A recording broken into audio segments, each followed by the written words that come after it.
Hi, I'm Rachel Anspaugh. I'm from the United States. I'm studying in Freiburg, Germany for the semester.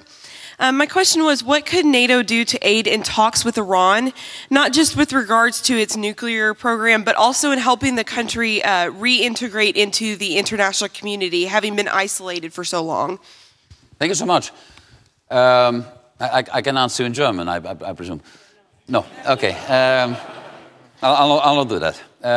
Because then Karl Lamos will correct my poor German grammar, which is a risk I don't want to run.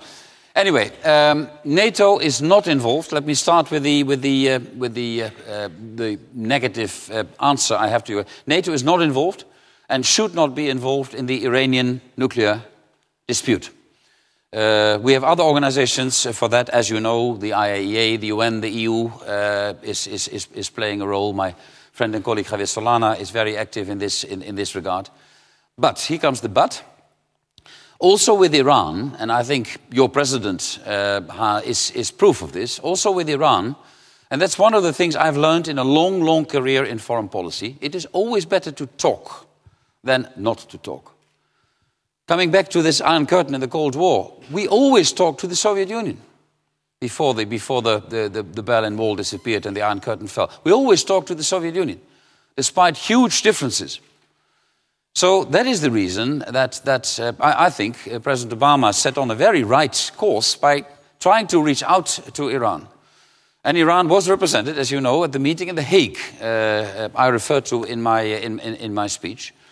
And I hope these contacts might intensify. No misunderstanding, Iran should stop and should make transparent its nuclear program. But NATO doesn't play a role there. Where is Iran relevant for NATO? Iran is an important neighbor of Afghanistan. And stability in Afghanistan is dependent to a large extent on stability in the region. First of all, stability in Pakistan, but also in the region in a more wider sense. So in that regard, Iran is relevant for NATO. And that's the reason that only a few weeks ago, for the very first time, there was a very informal discussion between one of the Assistant Secretary General of NATO for political affairs and the Iranian ambassador in Brussels. That was not a formal conversation. It was just to talk to each other. But let us keep things in the box, and that box is called Afghanistan. And that box is not called nuclear or any other element in the discussions and debates going on with Iran. But talking is always better than not talking.